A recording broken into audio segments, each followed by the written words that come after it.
Welcome to the Beacon of Light podcast, where we have brought in various experts, medical, psychological, clinical, and of course, peer support, case management, and the rest of the support staff here at Beecon Recovery. And the total objective at Beecon Recovery, which is a drug and alcohol addiction recovery center located in Brigham City, Utah, where our primary objective, our only objective, is to teach people how to stay stopped. Enjoy this episode as well as any future episodes. Okay, so welcome to another episode of the Beacon of Light podcast. We have Kirk Waldron, and tell me, at Beecon Recovery, what I know, but for those that don't, what do you do here at Beecon Recovery? And by the way, what are your credentials? Okay, so I'm a family nurse practitioner. I have extra credentialing in medical weight loss, obesity education, which kind of led me to learning about addiction things. And then from there, it's kind of spiraled into more and more and broader branches of medicine. I wouldn't say that I'm specialized, but I just love to learn and know more and do more and treat more. And a lot of my experience is just in the field doing it. So let me just briefly give a few plugs. You do Beecon part-time. Yes. But here in town, we're going to give you a little plug over there. Okay. Where do you work and what do you do over there? So my clinic's called Advantage Medical Center, and we do a lot of non-opioid pain management, which includes all kinds of musculoskeletal pain. So knees, hips, shoulders, necks, backs, tennis elbow, plantar fasciitis, you name it. We can fix it without opioids. We get you back playing your sport. We get you. So it's like a sports medicine kind of thing. It is that, but a lot of people hear that and they're like, "Oh, well, I don't need to play sports. I just need to be able to go up the stairs without pain." And so we have more elderly population, or even people who aren't old, that they just wake up and they're like, "Why does my knee hurt?" And it stays hurting for weeks and weeks, and they'll go see a doctor who's like, "Well, you tried some NSAIDs, you tried a steroid, you tried some physical therapy. Well, the next thing is surgery." And they're like, "Well, I'm only 35, so I don't really want a surgery," and so that's usually when they'll come see me and we can get it fixed. Okay. Now, I'm not going to hold this next question against you. You're an officer in the Army National Guard? Yeah. So I'm enlisted, right? And I'm not going to hold the fact that you're an officer against you. Okay, I appreciate that. Yeah. Thank you. So let's give a shout out to your service to your country, and thank you for your service to the country, even if you are an officer. Yeah. It's my honor. So for my, let me defend myself. I was enlisted for 13 years before I commissioned. So I'm not just a paper pushing. You know what? I didn't know that till just now. So that gives you a whole lot more kudos. If you were enlisted first, and then would you do green or gold? I don't even know. It was essentially, I changed jobs. I went from doing intel work to practicing medicine. And so I took a direct commission, but, essentially that's pretty much the same things. So now let's talk about your involvement, in reference to the folks that are here at Beecon Recovery. What do you do for us here at Beecon Recovery? Oh, by the way, how long have you been here? I asked, how long have you been working with us? Seems like a couple years. It's been a couple years, right? Where does the time go? Right?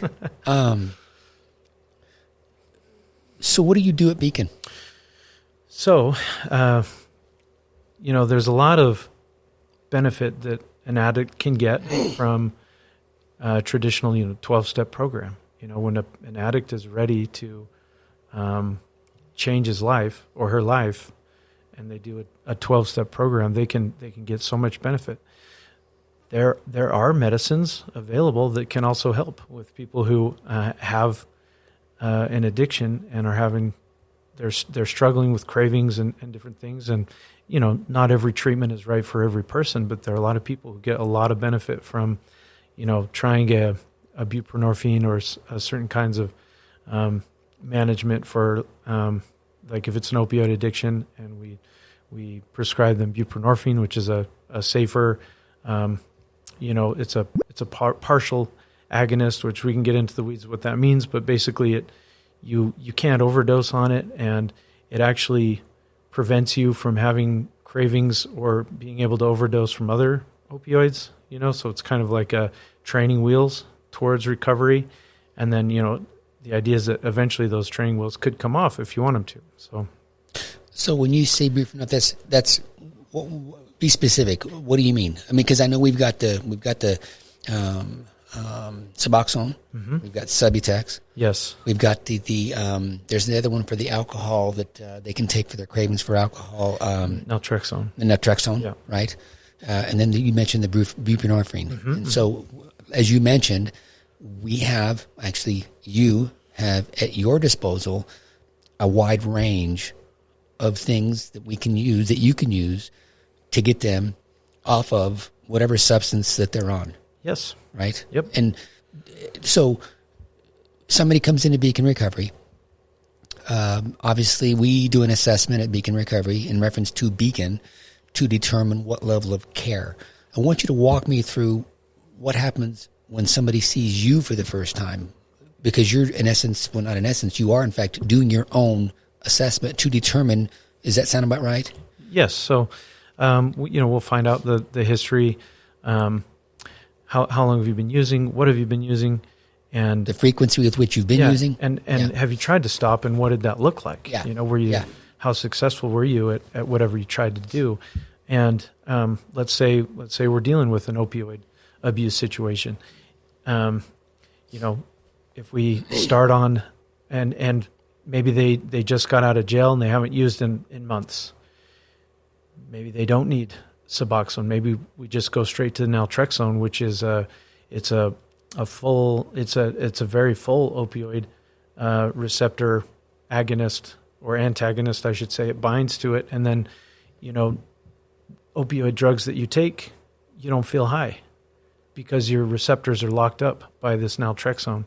Does that make sense? It does. And so they can still take those opioids, but it's not going to affect them at all. Yeah, so there's a drug called Vivitrol, which is a long-acting injectable naltrexone. So you inject that, and it absorbs slowly over time, but it occupies your opioid receptors so that when if you did try to use an opioid, you wouldn't enjoy it. And also, there's a secondary benefit that's showing that there seems to be this ability to dissolve a connection between an activity and a dopamine spike. And so that's where it comes into play for alcohol to some degree, and also for like pornography addiction, food addiction. You can take this medication and it will sort of dissociate an activity with a dopamine surge that comes with it, because addiction is heavily tied to dopamine activity. Midbrain? Yeah, I guess I'm not 100% sure about that, but yeah, could be right. And so when you let's say you are having a sad day, whatever, someone kicked your dog or got in a car accident, got fired, and or maybe let's say you're having a regular day and your dopamine's 100, let's call that level, and you're like, well, it's time to eat lunch. You know what made me feel good was that burrito down at so-and-so place. I'm going to go get that. And that kicks your dopamine up to 130, let's say. And then, next day, you're maybe kind of same thing. You want to feel a little better. Let's go get a burrito. Next day, maybe you're sad because, like I say, you got fired or something terrible happened and you're kind of in the dumps. Dopamine's down at 50. You're like, you know what? I remember when I ate that burrito, my dopamine was higher. That's not what you're saying, obviously, in your head, but you remember the feeling. And so you seek that activity because it made you feel good. And now addictions are being created to an activity. You get this dopamine connection in your brain to a very specific thing. And it's been shown in the research, and I could be wrong about this. So I think food is shown to increase your dopamine 50 points or so. Sugars, maybe more than that.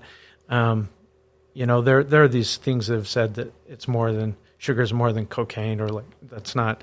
I don't buy into that, but I think the research indicates that alcohol is like a 200-point jump.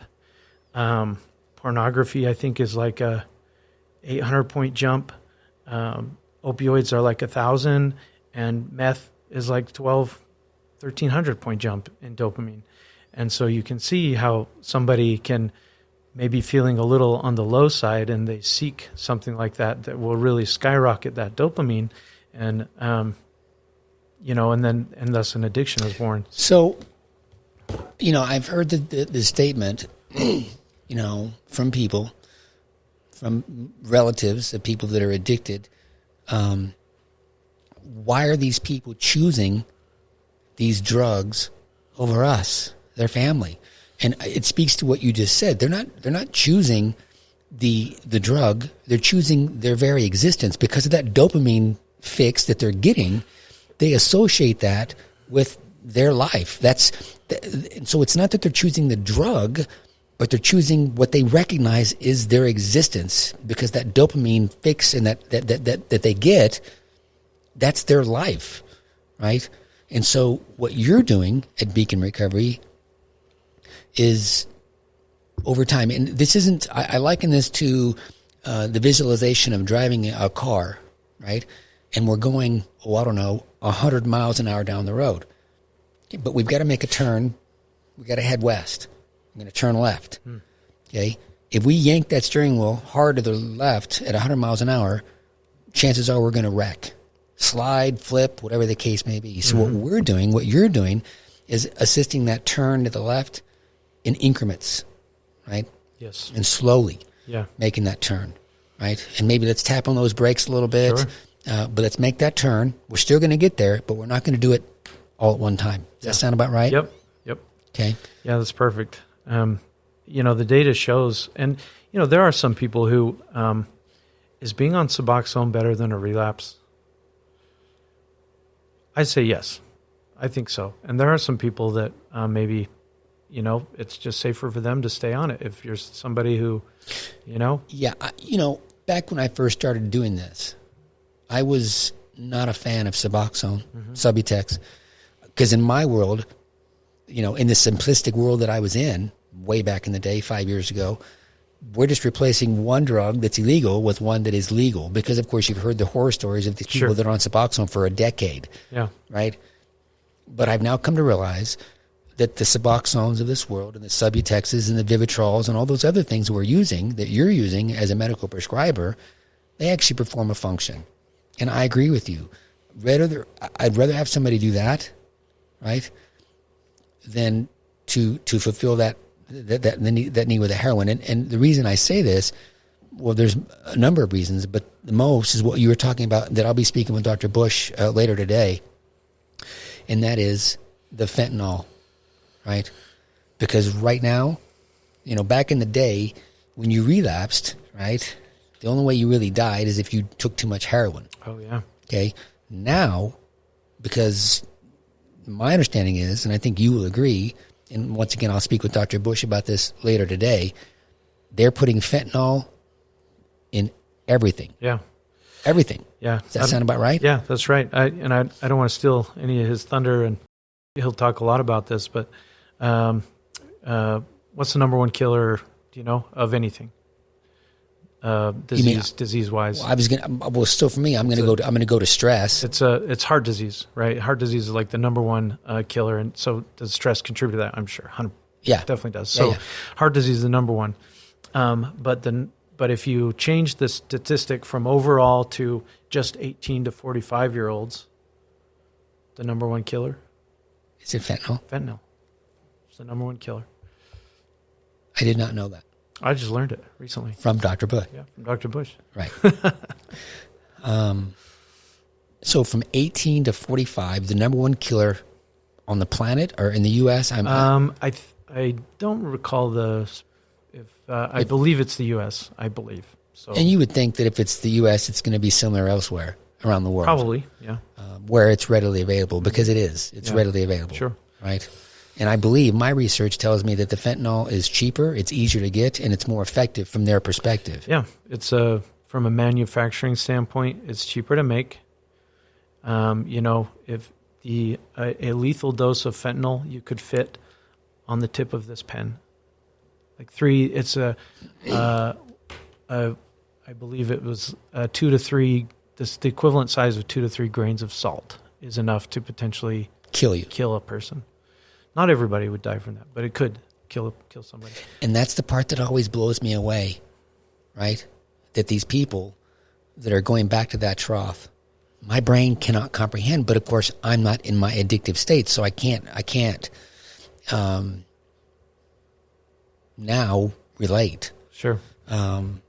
But and now there's a new one. I don't know the scientific name. Is it Trank? There's another one coming in. I think Dr. Bush might be able to speak more. There's a scientific name for the one, and that's the one that eats your skin. Oh. And there's a scientific name for that one. Crocodile, or is that what it's called? I don't know. But it's the one that's replacing fentanyl. Okay. Because it is more readily available, cheaper, and more deadly. And it's by design. Yeah. Right. And so, I wanted to, publicly thank you for the last 2 years of putting up with the likes of me. It's been a pleasure. But it's been a pleasure to have you here, and your calm demeanor, right, with these folks that are suffering with their addictions. And, because they are sometimes a challenge. Okay. And so, is there anything else that you'd like to share before we sign off?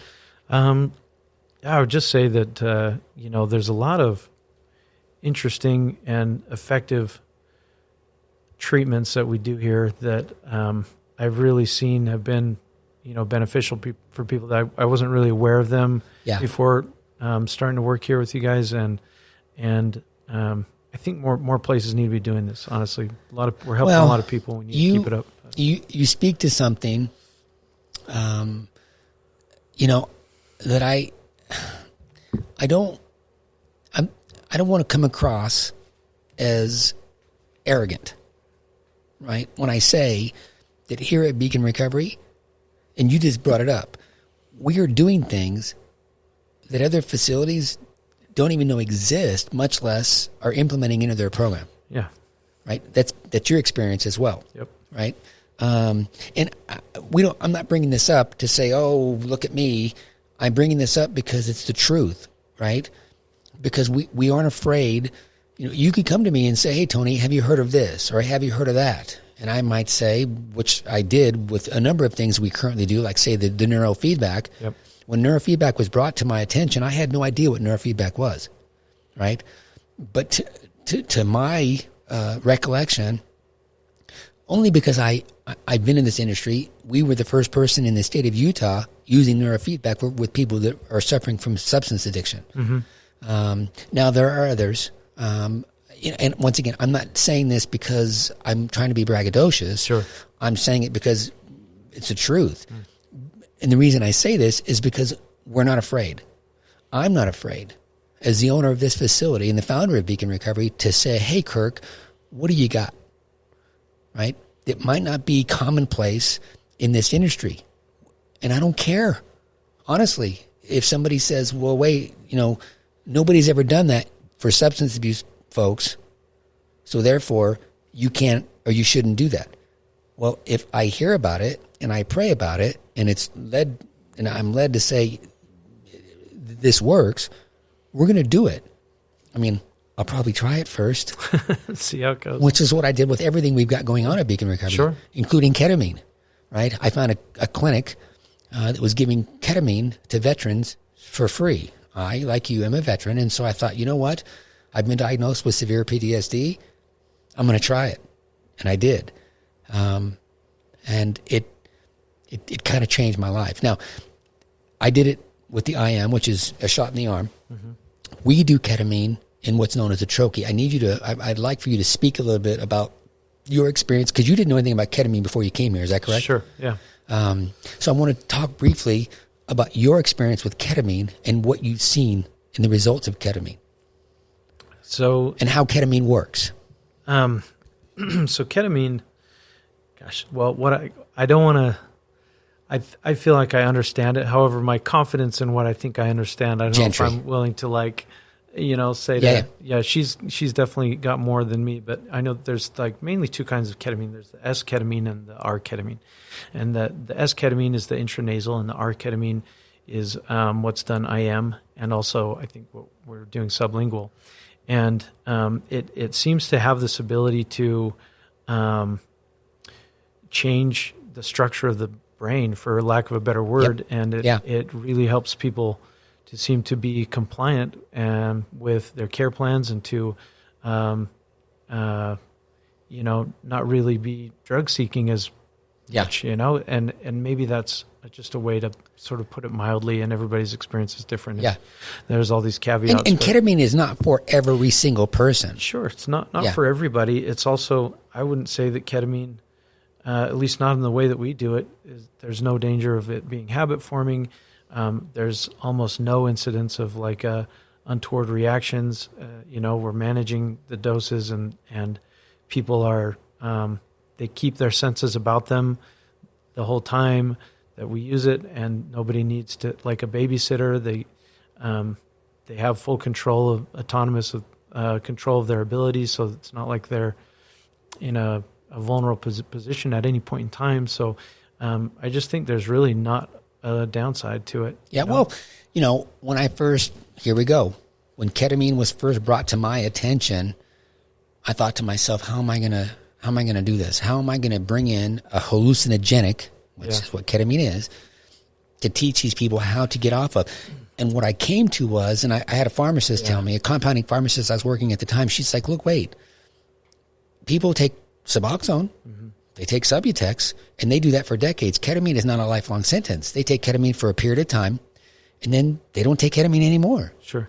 And honestly, I don't know if this is how accurate this is, but I think I've called it a dissociative anesthetic or analgesic. And when I've seen it most used prior to substance use, was it's usually done for pediatric patients in the hospital, in the ERs, for, like, for example, a Colles fracture, which is a bilateral, the radius and the ulna will break, and they come in and they have to reduce that, which means they basically have to line up those bones. Well, you don't want this kid awake for that, even if it's maybe painless. You don't want them to have to see their arm being manipulated, and so they use ketamine. They do an IV version of it, and it sort of just kind of puts their brain in another world, and they don't remember a thing, and they don't have any pain. And it's not the substance that's like weird or not only used for for bad things, right? This is it's very safe. It's got a lot of evidence for it for many things, and this is just one more thing we're applying it to. Well, and that's, as a veteran, I know that the VA, there are multiple VAs, and I don't know how many there are, that are using ketamine with their veterans with suicidal ideations. Now, they're using it in the IM, I believe, or the IV state, but that's where I really, that kind of was the one that threw me over into we're going to take a look at this, because if they're using it with these veterans and they're having such success with these veterans, of which you and I are one. Matter of fact, you recently had a very good friend of yours that is a veteran, that took his own life. Is that correct? Yeah, that's true. And that's happening with alarming regularity, which is why I think that the VA has gotten out of their comfort zone and saying, we got to come up with something. And I'm just following their lead. Yeah. And I thought, if we can have this level of success with these veterans and their suicidal ideations, which is up here, okay, then we can do the same thing, because these people that are carrying these different and various levels of trauma, okay, we can use the ketamine in the same way. And what we found here at Beecon, that when we use ketamine, that you mentioned works on the brain, in conjunction with the neurofeedback that also works on the brain and with the brain, because what we've recognized is that the brain, what is the term for it? Neuroplasticity. My understanding on that is that the brain can regenerate itself. It can fix it. It can just like when we cut our arm, right? The body begins to heal itself. The blood coagulates. It creates a scab, okay? And the body heals itself. The brain can be fixed. Once your your damaged brain, whatever capacity, Sure. it doesn't have to stay there. They used to. I remember when I was first, I don't know at what level this happened, but I was, they say the brain can't regrow or regenerate or whatever. The brain, Right. once it's damaged, that's it. Right? But it can. And there is a caveat, right? There's a but, So obviously certain damage is irreparable, but there is certain damage that, for example, I was looking at some data that was showing like brain development, and they compared, for instance, like two like an amateur musical piano player compared against a professional, and they both play the piano all the time, right?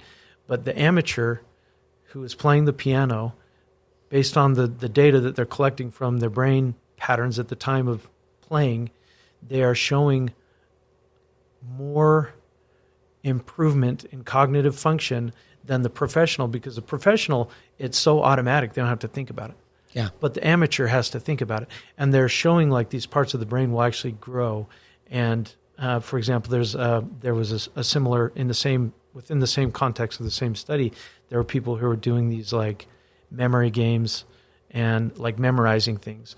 But that was the only game that they did. They memorized things over and over. And there was like a part of their brain that seemed to grow a lot, but then other parts sort of atrophied. Like it was almost like because they focused on only this, there was it was at the expense of some of these other areas of the brain. And so the brain has the ability to grow and change and improve and shrink and atrophy and like do all these things,